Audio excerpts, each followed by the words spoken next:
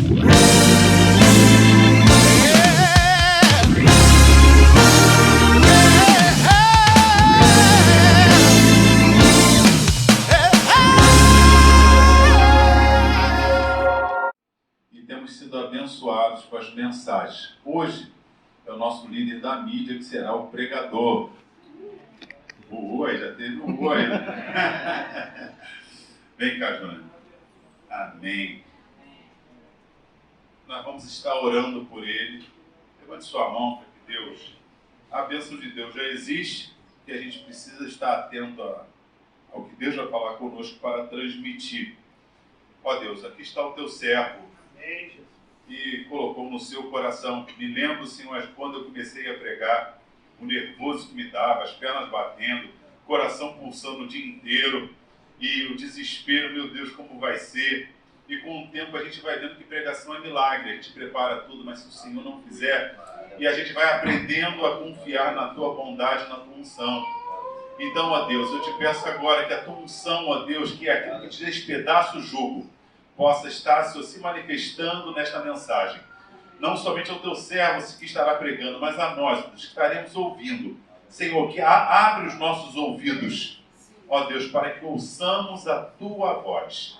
Nós entregamos o Júnior aos teus cuidados, Senhor, em nome de Jesus. Amém.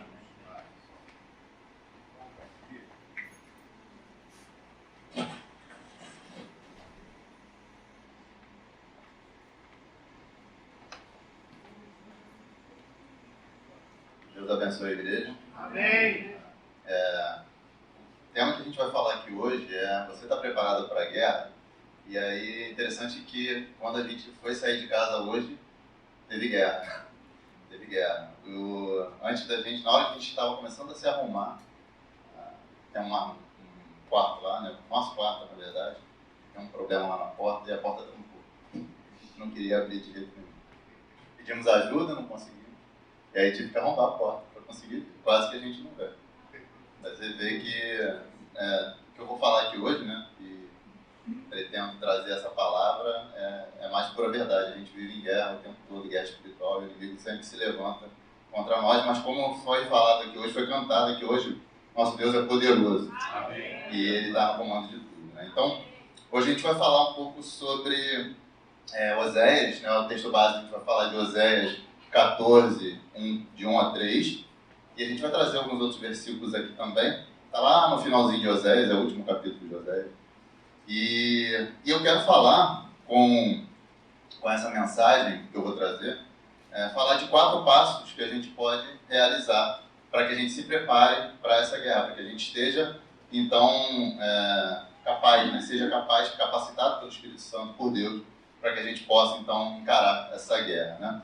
Então vamos lá para o texto. Oséias 14, de 1 a 3. Todo mundo achou aí? Já está aqui na tela também, né? A minha está na Nova Almeida, que também tem na Almeida Revista Atualizada.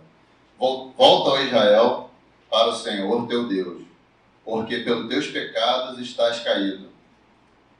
Tende convosco palavras de arrependimento, e convertei-vos, Senhor, convertei-vos ao Senhor. Diz ele, perdoa toda a iniquidade, aceita o que é bom, e em vez de novilhos, os sacrifícios dos nossos lábios. A Síria já não nos salvará, não iremos montados em cavalos, não mais diremos a obra das nossas mãos. Tu és o nosso Deus. Por ti o órfão alcançará misericórdia. Como foi falado aqui pelo Júlio, quando leu o Salmo 100, né, a misericórdia dura para sempre, né? Então, nosso Deus é misericordioso. E o final, o objetivo final nosso deve ser alcançar a misericórdia de Deus, né?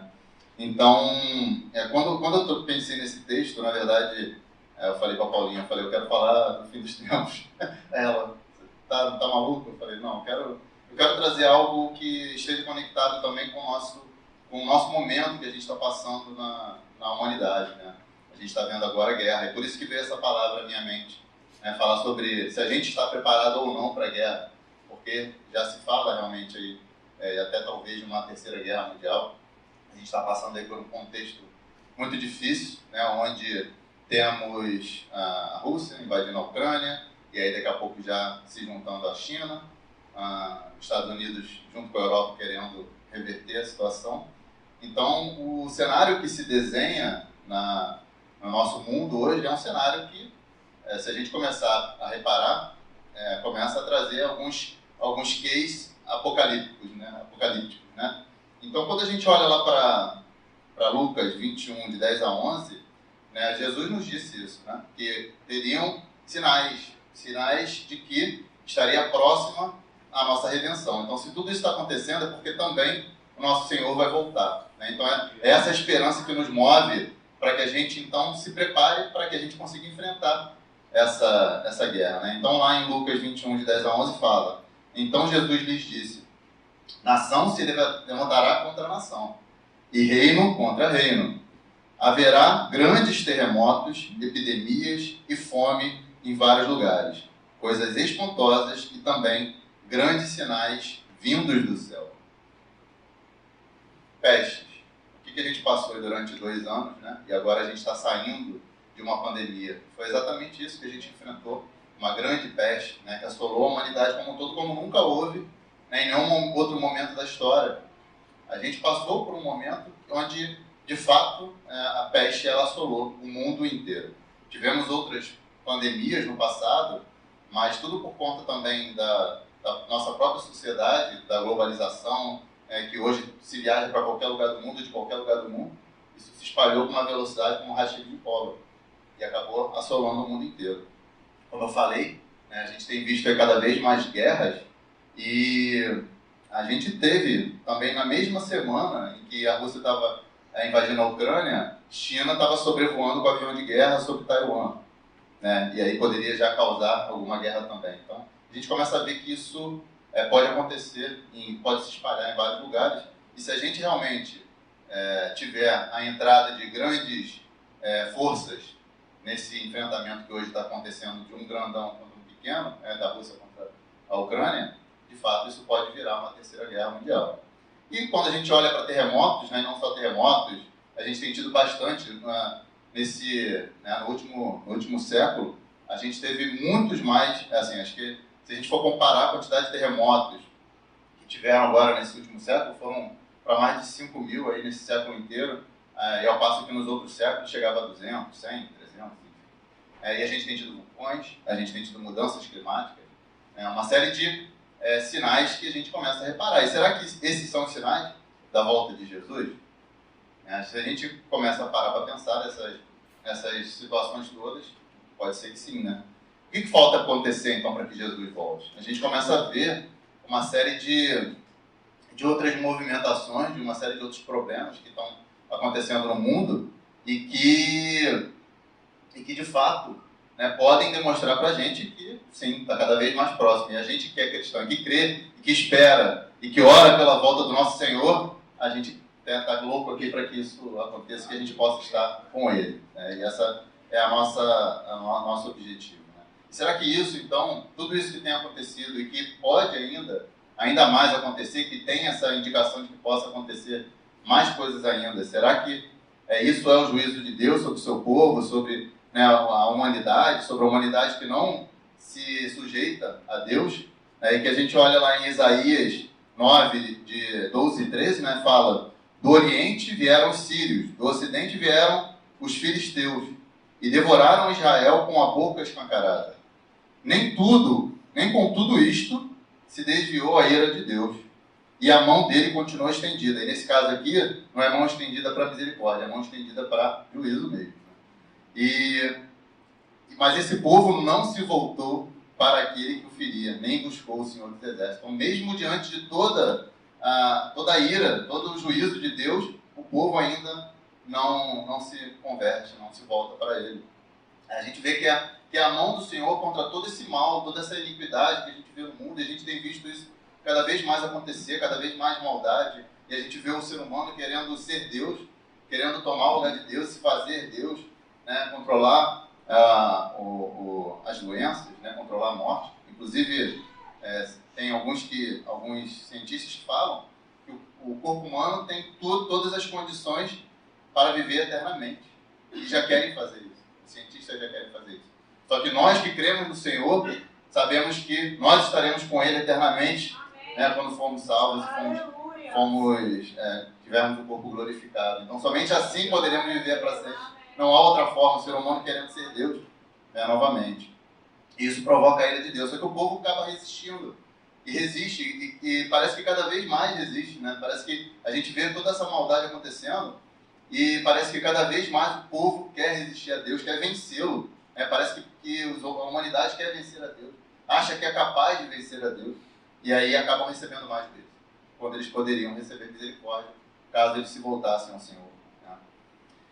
E aí, se a gente olha para tudo isso que está acontecendo, e tudo, como eu disse, que pode ainda acontecer, né, o que mais que a gente pode ter pela frente?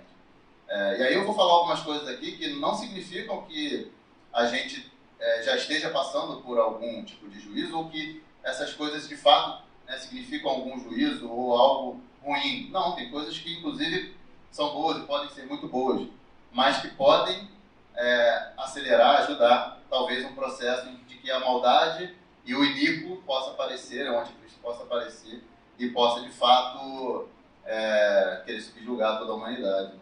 Então a gente olha, por exemplo, o passaporte vacinal que foi reclamado em vários países protestando contra isso.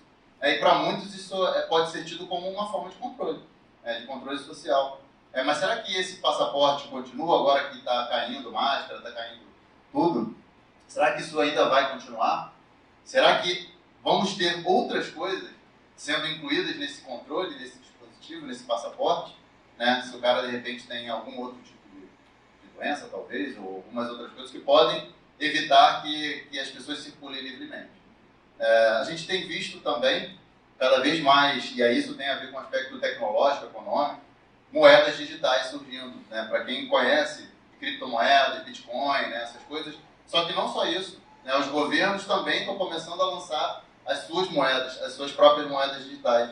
Há vários países já querendo adotar. Ontem, inclusive, o Biden assinou um decreto dizendo que ele quer implementar já logo o dólar digital. O real digital já está o real digital já está em evolução. O yuan na China já vem sendo testado desde 2014. Eles lançaram agora nas Olimpíadas uma moeda também que foi utilizada nas Olimpíadas, específica para as Olimpíadas, digital. Então a gente vê que tem várias coisas acontecendo que podem fazer com que a gente tenha uma moeda, e aí quando eu falo dessa moeda, que é muito boa, né? Hoje em dia a gente usa celular para tudo, paga com celular, enfim. Então para que dinheiro? Para que o papel dinheiro? Né? De fato está se tornando cada vez mais obsoleto. Mas será que isso também não pode ser uma facilidade de controlar também através dessa moeda, dessa parte financeira? Vamos pensar no dólar, que é a principal moeda. Se de fato vier o dólar digital, será que não é uma facilidade a mais para que a gente consiga ter um controle financeiro mundial? E aí já falam da próxima pandemia, já vi hoje no jornal, falam da Delta Cron, que pode acontecer. Bill Gates já disse que o mundo teria que estar preparado para uma nova pandemia, ter uma super vacina, né? E a OMS disse essa semana que ela quer ter autoridade total diante de uma pandemia. Aí a gente vê uma série de outras tecnologias que estão surgindo, microchip, robôs, inteligência artificial. O próprio Fórum Econômico Mundial, né, já diz que até 2027 a humanidade vai passar pela singularidade homem-máquina. O que significa isso? Fundir o homem com a máquina, se tornar uma coisa só. A gente já vê vários experimentos de hibridismo, uma série de coisas acontecendo na humanidade. Tudo isso que eu estou falando é para demonstrar o quanto o homem está querendo controlar, querer ser Deus, enfim. E aí tem uma coisa que, para muitos, é uma indicação de que, de fato, um controle maior pode se estabelecer, que é o tal do The Great Reset, o grande restart da economia mundial, que pode estabelecer uma nova ordem mundial. E quando eu falo da nova ordem mundial, não é de teoria de conspiração, não. É uma nova ordem surgindo um novo poder econômico, que até então era Estados Unidos e agora China, ou vai ser China, não sei. Enfim, mas que isso vai inverter a lógica como tudo funcionou até aqui. E aí a gente vê uma coisa que acaba se referindo mais ainda para quem crê, para cristãos e tudo mais, porque tem a ver com o povo de Israel, que a gente vê o surgimento, o fortalecimento do Instituto e os acordos de Abraão acontecendo. Não sei quem acompanha, mas o Jared Kushner, que é o genro do Trump, ele é o presidente desse instituto, está liderando vários acordos, e Israel está fazendo acordos com vários países. E será que essa não poderia ser a falsa paz, que é dita na Bíblia, que pode acontecer? Inclusive, tem um centro ecumênico que está sendo construído e vai ser inaugurado em Dubai esse ano, com uma igreja, uma sinagoga e uma mesquita. E aí isso pode indicar o que para a gente, né? E aí tudo isso que eu estou falando, né, para trazer alguns elementos que podem mostrar que algo maior está muito próximo de acontecer. E aí só para reforçar, ontem, não sei quem viu, a Turquia se encontrou, o presidente da Turquia se encontrou com o presidente de Israel na Turquia. O presidente de Israel foi até a Turquia, tiveram um encontro lá para firmar acordos e tudo mais. Mas quem é a Turquia? É o principal inimigo de Israel. E Israel está lá com a Turquia, comendo na mesa, né? As duas bandeiras lado a lado. E aí se a gente olha lá em Apocalipse 2... País islâmico com a lua. Exatamente, com a lua e a estrela, é um país islâmico, né? Exatamente. E aí se a gente olha lá em Apocalipse 2, 12 e 13, fala, né? Ao anjo da igreja em Pérgamo fica na Turquia. Escreva, essas coisas diz aquele que tem a espada afiada de 2 gumes. Conheço o lugar onde você mora, que é o lugar onde está o trono de Satanás. Sei que você conserva o meu nome e não negou a fé que tem em mim, mesmo nos dias de Antipas, minha testemunha, meu fiel, que foi morto na cidade de vocês, onde Satanás habita. Então a própria Bíblia diz que lá está o trono de Satanás, né? Mas Israel se encontrou. E aí esses acordos de Abraão estão se firmando, estão se ampliando, né? E aí, fazendo aqui uma reflexão, uma provocação, enfim, será que o arrebatamento vai nos salvar, nós, né, que somos cristãos e cremos na volta de Jesus, e que nós seremos arrebatados, e principalmente nós cremos que o arrebatamento vai acontecer antes da tribulação? Será que nós vamos ser salvos? Como há controvérsias, né, eu creio também. Glória a Deus, estou aqui esperando para que Deus venha me salvar disso tudo, para que Jesus venha nos buscar, mas tem os pós-tribulacionistas, os meso-tribulacionistas. Será que quem está certo? Será que qual é a interpretação que está certa na Bíblia? Né? A gente crê assim, e a gente tem que orar assim, e tem que viver assim, crendo que Jesus vem nos buscar, glória a Deus. Mas, e se não buscar, será que a gente vai estar preparado para isso? E aí, só para destacar mais um ponto, foi ontem, não sei se foi anteontem, enfim, saiu um vídeo de um, não sei se é pastor, enfim, mas famoso, cristão na internet, enfim, falando que, ele já inclusive fez isso várias vezes, que ele avisou que o arrebatamento vai ser dia 16/4, não sei quem viu isso aí, alguém viu isso? Dia 16/4, né? E ele já marcou outras vezes, né, enfim, mas ele teve a audácia de falar, e aí, nós que cremos, e cremos que a Bíblia é a palavra de Deus, né, ele disse que o que está escrito aqui foi inventado, foi colocado pela Igreja Católica para nos, enfim, né, mas não é assim que a gente crê. Mas ele falou que Mateus 24:36, que é a respeito daquele dia e hora, ninguém sabe, nem os anjos do céu, nem o Filho, senão o Pai.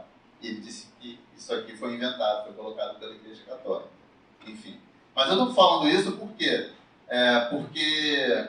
Depois você pede a ele para fazer a lista que ele tem do que é colocado ou não. Exatamente, tudo, né? Tudo que está colocado, tudo que foi colocado e que não foi, né? Para a gente saber e a gente se cuidar, para a gente não ficar lendo heresia. Mas o que a gente vê aqui, né, pastor, e isso também é bíblico, né? Que haverá cada vez mais apostasia, e veremos heresias e tudo isso que está sendo falado, né? E, então isso também é mais uma indicação de que está chegando próximo, né? E até dúvidas com relação ao que consta aqui, que é a palavra de Deus, né?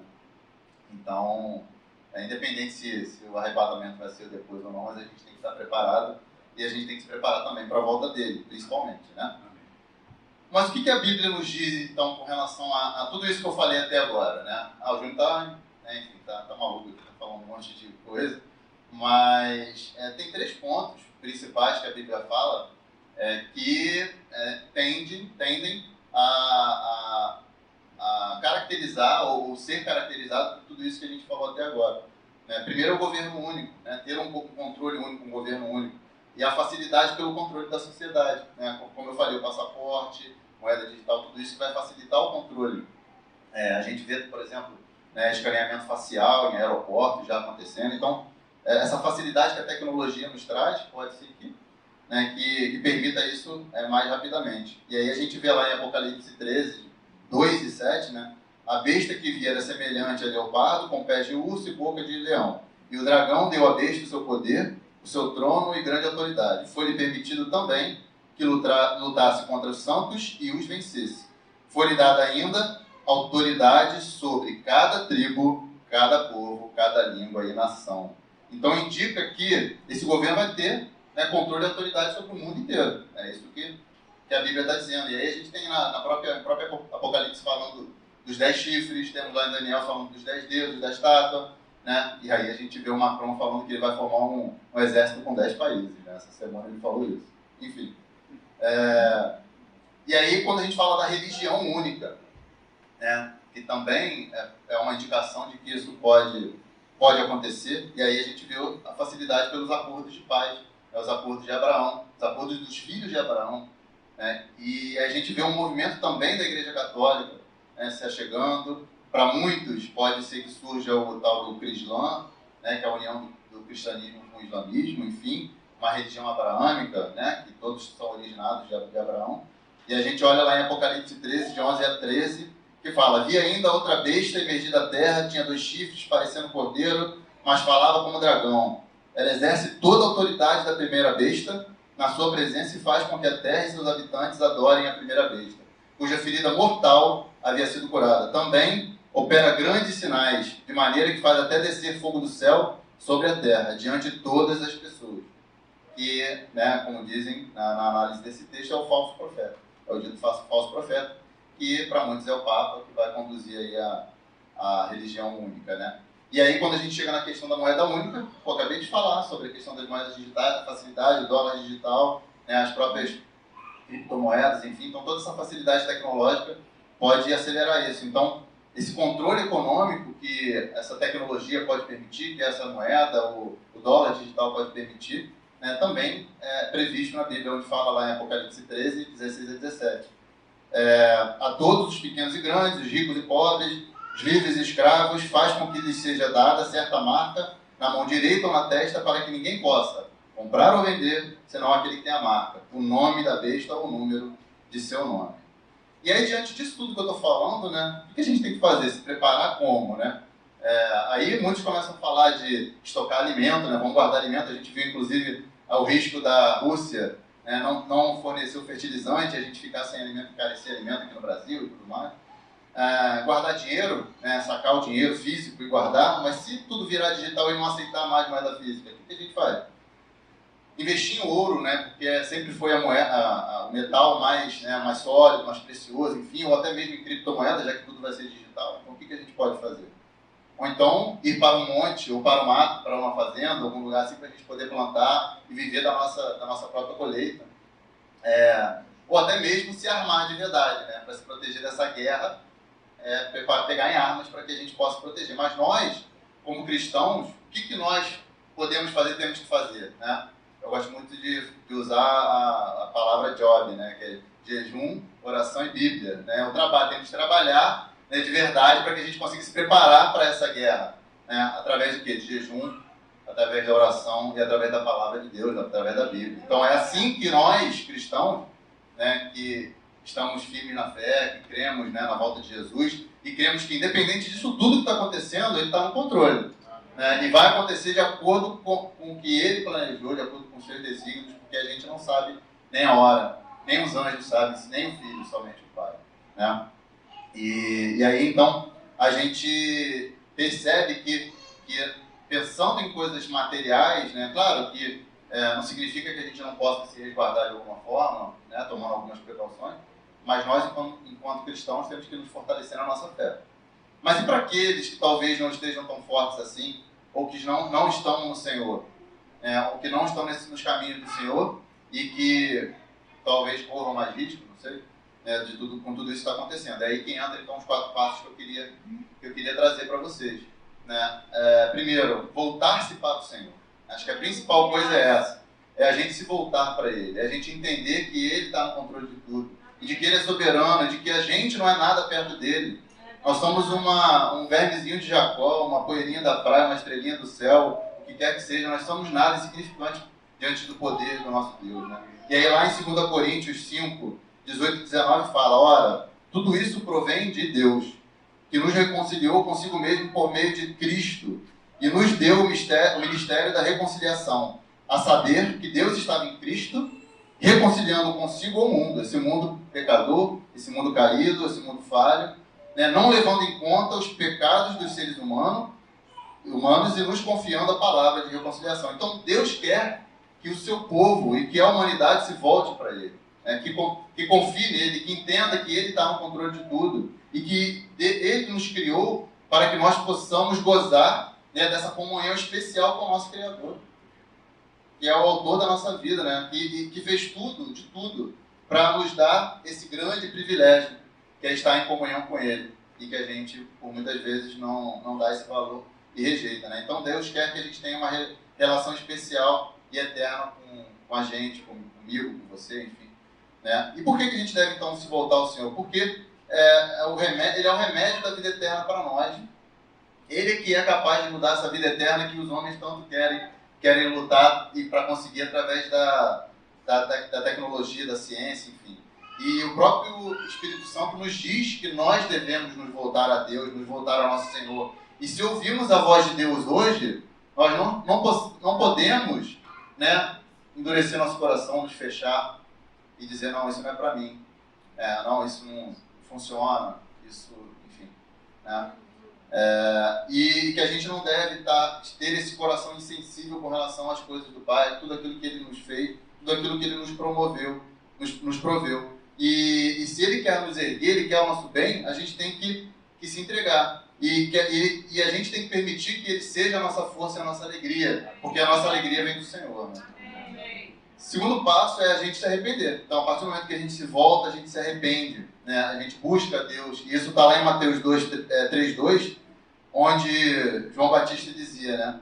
Arrependam-se, pois o reino dos céus está próximo.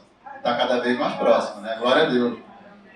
E aí a preparação do caminho do Senhor que João Batista fez, né? Permitiu para o povo daquela época, era justamente baseada em quê? No arrependimento. E no batismo, reconhecendo que estamos entregando a nossa vida a Ele. E Jesus cumpriu esse batismo justamente para mostrar que Ele também estava entregue e fez o estabelecimento do seu reino na terra, a partir daquele momento. E nessa mesma mensagem, né, que Jesus carregou, que Ele mesmo também levou, e Ele por várias vezes falou, arrependa-se, né, e seus pecados são perdoados, e tudo mais, e com isso Ele fornecia a pura salvação para aquelas pessoas que se encontravam, que tinham um encontro verdadeiro com Ele, como Ele fez com todos nós que estamos aqui, né? Glória a Deus. Todos aqueles que o procuravam e que hoje o procuram. Então nós devemos reconhecer os nossos erros, né? Saber que a gente é pecador, que a gente é falho, e que a gente não é nada diante dele, e que a direção que a gente tomou na nossa vida em algum momento, né, foi uma direção errada, porque nós nos desviamos do caminho do Senhor e daquilo que Ele queria para nós. E fazendo com que a nossa mentalidade ela possa mudar e removendo todos os obstáculos que tem na nossa vida para que a gente possa recebê-lo como nosso Senhor e Salvador. Amém? Amém. E por que eu preciso então se arrepender? A gente deve reconhecer que o pecado, né, o que a gente faz e o desvio da palavra de Deus é a transgressão da vontade de Deus para a nossa vida. Porque não era isso que Ele queria para a gente. E a gente está fazendo totalmente o contrário. Que a gente acaba criando com isso uma barreira entre nós e Ele, e a gente precisa identificar o que é que nos impede para que a gente possa, então, nos livrar desse pecado, reconhecer esse pecado e nos livrar dele, para que Ele possa entrar na nossa vida. Então, se realmente Ele está nos chamando, está nos trazendo, né, para perto dele, a gente tem que entender que a gente precisa se arrepender e entregar a nossa vida a Ele. Terceiro passo, a gente precisa se converter a Deus, entregando de fato a nossa vida a Ele e entregando todos os nossos caminhos, todas as nossas decisões, para que Ele nos guie e nos livre do pecado, para que Ele nos salve de tudo aquilo que a gente tem enfrentado ou que a gente pode enfrentar, porque a nossa carne é fraca, né? Falha. E aí, lá em Isaías 10, de 20 a 22, fala, naquele dia, os restantes de Israel e da casa de Jacó, que tiverem escapado, nunca mais se apoiarão naquele que os feriu, mas se apoiarão no Senhor, o Santo de Israel. Um resto voltará assim, um resto de Jacó voltará para o Deus forte, porque ainda que seu povo, ó Israel, seja como a areia do mar, apenas um resto voltará. Uma destruição está determinada, transbordante de justiça. Porque porque Ele está chamando o seu povo. Ele está chamando aqueles que nele crê, para que nele crê, para que possa realmente salvar essas pessoas. Então devemos aceitar a Jesus como nosso Senhor e Salvador para que Ele de fato nos salve. E por que a gente então precisa se converter, né? Porque os atos divinos de juízo, tudo isso que está acontecendo e pode ainda acontecer, são totalmente justos e corretos, porque o homem provocou a ira de Deus, isso não é à toa. E ele não é incoerente com a sua palavra, né? Ele não é incoerente com seus princípios. Então, a gente precisa reconhecer isso para que a gente possa ser salvo. A gente depende da graça de Deus, que é manifesta no sacrifício de Jesus, para que a gente possa então encontrar essa salvação. E aí isso nos ajuda de várias maneiras, pelo sangue de Jesus, pelo Espírito Santo, enfim. E aí, por fim, né, seguindo esses passos, que a gente possa então encontrar a misericórdia do Senhor, que é essa misericórdia maravilhosa que dura para sempre. E lá em Hebreus 8, de 11 a 12, fala: e não ensinará jamais cada um ao seu próximo, nem cada um ao seu irmão, dizendo: conheço o Senhor, porque todos me conhecerão. Aleluia! Todos me conhecerão, desde o menor até o maior deles. Pois para com as suas iniquidades usarei de misericórdia, e dos seus pecados jamais me lembrarei. Aleluia! Então somente pela misericórdia de Deus, pelo sacrifício de Jesus, do seu Filho na cruz, nosso Senhor, né, que nós somos purificados e remidos de todo pecado. Somente através do sangue de Jesus que a gente pode obter a salvação. Mas basta a gente receber a misericórdia, né? Claro que a graça de Deus nos basta, mas a gente também precisa fazer a nossa parte. A gente precisa buscar e a gente precisa orar. Então, a partir do momento que a gente encontrou essa misericórdia, a gente tem que viver de jejum, de oração, de Bíblia, nos fortalecendo na palavra do Senhor, para que cada vez mais a gente esteja preparado para enfrentar todas essas guerras, sejam elas quais forem. Porque a guerra espiritual a gente só consegue vencer se for com Ele. A guerra material também dependemos dele para nos ajudar. E não adianta a gente pegar em armas, né, estocar alimentos, guardar dinheiro, que isso talvez não venha nos salvar. Então, a decisão de voltar para Deus, de estar em comunhão com Ele, nos motivam a nos purificar cada vez mais, a buscar, né, fazer com que os pensamentos, né, os nossos pensamentos fluam, né, na presença do Senhor. Que a vontade de Deus flua através da nossa vida, porque Ele vai estar no controle de tudo. E crer no sangue derramado de Jesus na cruz, concluindo o plano da salvação, né, que dá a liberdade do Espírito Santo operar na nossa vida, no nosso coração. É assim que a gente tem que proceder. E então a gente tem que entender a importância de um coração espiritual para nos aproximar de Deus. Esse é o nosso grande desafio, né? E aí, para a gente já ir finalizando, o que nós podemos então usar para vencer essa guerra como cristãos, né? E aí lá em Efésios 6, de 13 a 17 fala: por isso peguem toda a armadura de Deus, para que vocês possam resistir no dia mau e depois de terem vencido tudo, permanecer inabaláveis. Portanto, fiquem firmes, cingindo-se com a verdade e vestindo a couraça da justiça. Tenham os pés calçados com a preparação do Evangelho da paz, segurando sempre o escudo da fé, com o qual poderão apagar todos os dardos inflamados do maligno. Usem também o capacete da salvação e a espada do Espírito, que é a palavra de Deus. Esse é o equipamento completo que a gente precisa para resistir, para lutar e para atacar com o nosso Evangelho contra as forças do maligno. E aí, quando que a gente então vai alcançar essa vitória? A gente vê lá em Isaías 9, de 5 a 7, porque toda bota com guerreiro que anda no tumulto da batalha e toda roupa envolvida em sangue serão queimadas, servirão de pasto ao fogo. Porque um menino nos nasceu, um filho se nos deu, o governo está sobre os seus ombros e o seu nome será Maravilhoso, Conselheiro, Deus Forte, Pai da Eternidade, Príncipe da Paz. Então ele estenderá o seu governo por todo o mundo e haverá um pai sem fim sobre o trono de Davi e sobre o seu reino, para estabelecer e para afirmar com juízo e com justiça, desde agora e para todo sempre. O zelo do Senhor dos Exércitos fará isso. Então a vitória só vem através dele, porque ele vai governar isso tudo. E logo ele está aí, meus irmãos, para poder nos salvar, para poder nos livrar de todo o mal. Então nada além do sangue de Jesus que foi derramado em nosso favor pode nos dar a misericórdia de Deus. Porque para isso a gente precisa então se voltar ao Senhor, se arrepender, se converter e receber a misericórdia. Amém? Vamos cantar um louvor, André, agora? Então...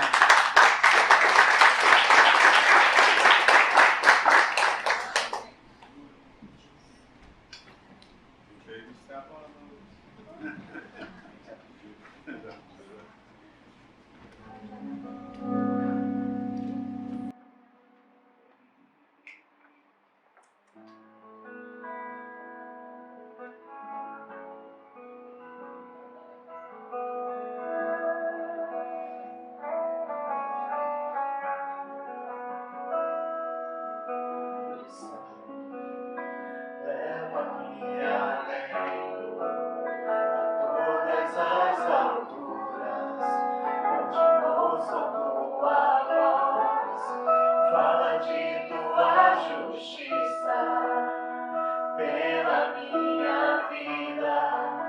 Jesus, este é o teu sangue.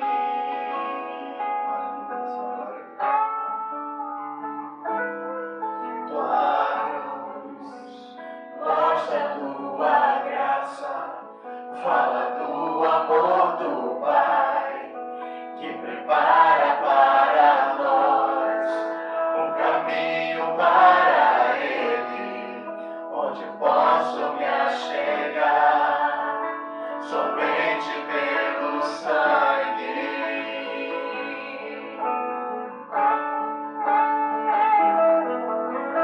Que nos lava dos pecados, que nos traz restauração. Nada além do sangue, nada além do sangue de Jesus.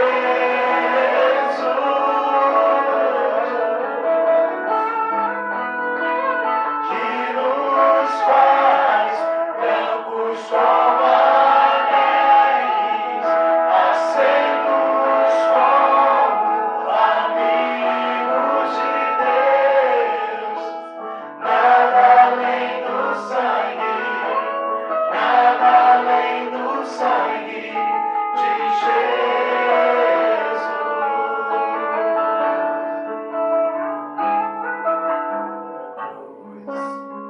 Mostra tua graça, fala do amor do Pai, que prepara